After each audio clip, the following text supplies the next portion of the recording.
today I have the pleasure of being in the home of the Godfrey brothers. Now their stage name is the Michael Jazz Trio. Now I find them really interesting because they're brothers, they're three brothers that are amazing jazz musicians. I love them. So what I want to do is let's talk to them. They've got a very interesting story, their background, and their dreams. So first, hi guys. How you doing? Okay, so first tell everybody your names. Well, I'm Matt, and Matt Michael. Matt Michael Godfrey. yeah, I'm Matthew Michael Godfrey. Matthew Michael Godfrey, jeez. Okay, and you? Jordan Michael Godfrey, okay. David Michael Godfrey. And David Michael Godfrey. What's up with the mics? Well, all three of our middle names are Michael. Our dad's first name is Michael. Okay. So when my mom had me, my dad wanted to name me Michael, and she said no way. She didn't want a junior. So she said there's too many people in the world named Michael. So she said we'll go with Matthew, but Matthew's also a popular name. Yeah, but, how about that? You know, whatever. So she said you can name his middle name can be Michael. So then when David came along, he wanted to name David Michael. She said no, if Matthew couldn't be Michael. Couldn't be Michael. David, what makes you think David could be Michael? Yeah, so his middle name is Michael. And then it was a no-brainer when Jordan came along. How old are you? I'm 18. You're 18 years old. I'm 16. You're 16. And you're 11. Wow, you're 11. And you can kill it on the drums. Like kill it. Okay, so you started first, I'm assuming. Yeah. Right? So how did you get started?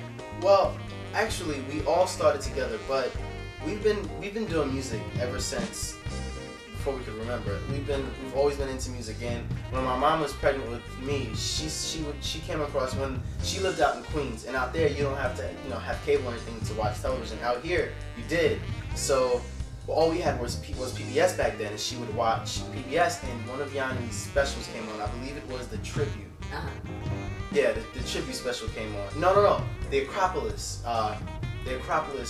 program came on PBS, and she watched it, and she said that she could tell that I loved the music because she loved the music when she was pregnant with me. So then, after I was born, that's all I did. She set you up when you were pregnant with me. That's all I did was watch Yanni concerts. But they also had a bunch of different concerts on PBS, like Liberace and stuff like that. And that's that's where the piano influence comes from. But it's Yanni. So when David was born, he just went right in there, and that's all we did all day long. Like in our early years, we would just always watch Yanni, his Acropolis concert, his tribute concert, and try to be like him. And that's where my love for piano came from. I wanted to be like him. And even when we were little and playing Yanni, he had long hair back then. So we would put our undershirts on our head to pretend we had long hair. And I had like this little toy keyboard, and I would just bang away at the keyboard. And David would, with your undershirts on your head. And David would have pens and pencils and stuff like that. And one day our parents wanted to, they wondered why there were ink marks and stuff all over the furniture, and they realized it was from the pen. We kept breaking the pen. Oh my God, that's so cool. So then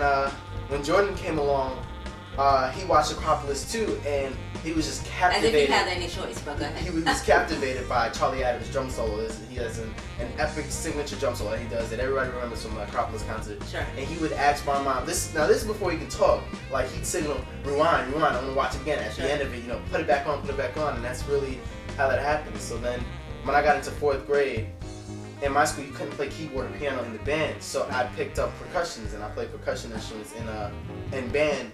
And when David got into band, he played saxophone, and he actually wanted to play trumpet in band. Okay. And I wanted to play drums. Oh no, he wanted to play drums. You don't even play drums at all now, right? No. Wait, so what's the story? Huh? I wanted to play drums, but since he played the drums in school already, my mom said, maybe you should try something else. Then my second choice was trumpet, and then my mom told me that my great grandfather had a saxophone, but he was dead, and that my grandmother had it, and if I learned how to play saxophone, she'd probably give it to me. Oh, wow. So eventually, I learned how to play saxophone in 4th grade. Kept learning. And did you get the saxophone? Yeah, that's the saxophone I was just playing. Yeah.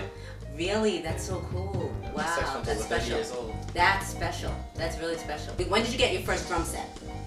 When I was 6 years old. When you were 6 years old. Okay, so you took classes, or did you guys just pick things up yourselves? Just pick things up. How it happened was, like I said, I played drums in school. Right. When I turned 13, David was 11 and Jordan was 6. Right. We were like, we really want to do this. We really want to do something. We wasn't sure what it was we wanted to do, but we wanted to do it. And I had a Casio keyboard. It was a nice Casio keyboard. Right. And David had his sax from school, and we actually didn't have a drum set for Jordan yet.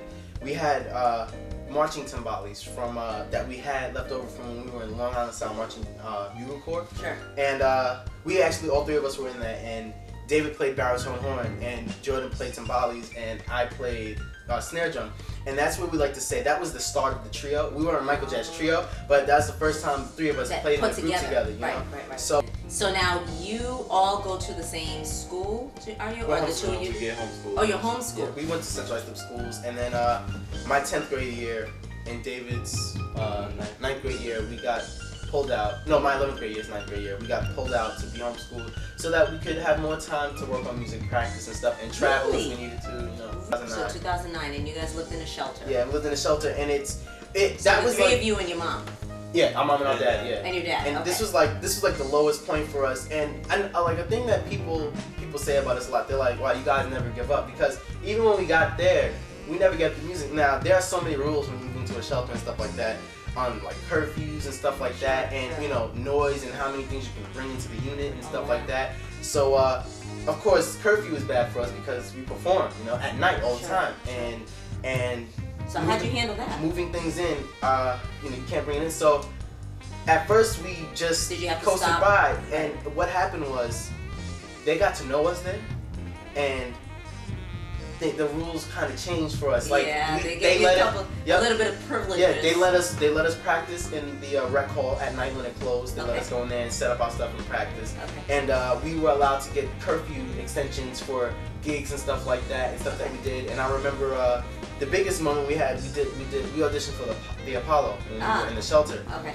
And the Apollo takes the first 300 people online to audition. After that, you don't get seen. You know, so our problem was people were going to be going out there and waiting all night to audition for the Apollo. Sure. You couldn't leave the curfew. You couldn't leave till 5 a.m. or something like that in the morning. So, people, you know, we were planning. We had knew we were going to audition for the Apollo way before we went into the shelter. When we got there, we were like, how are we going to work this out? So what we did is we got ready and everything, and at 5 o'clock in the morning, we were signing the paper.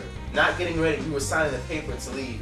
And we shot out to Harlem, and we got online, and it turns out we were were you chosen? Yeah, we were 156 in line. So we were act 156 in line. So did you audition for that? Yeah, we auditioned. Did you ever make it to the Apollo? Yeah, we won 3 times. Oh, you won 3 times. Yeah. So if you could, you know, give a message to kids your age and younger who's got dreams like this, you know, and let's say for instance they, you know, they don't have the resources, like you guys didn't have the resources either, you know, they, you know, instructors and all these fancy people coming to, you know, if you could tell them something, what would you tell them? Never, ever, ever give up on your dream.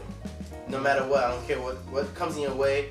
And one thing our mom tells us all the time, you know, our mom, she's been there since day one, and she's always gonna be there. And one thing she's not giving up on you, so you don't give up. Exactly. She always tells us like how good we are, even after all these years. You know, she always telling us how good we are and how proud of us she is. She's with us every single day. She doesn't have to say that every single day, but she does. And what I have to tell to other kids is, don't ever give up on your dream, and nothing's ever impossible.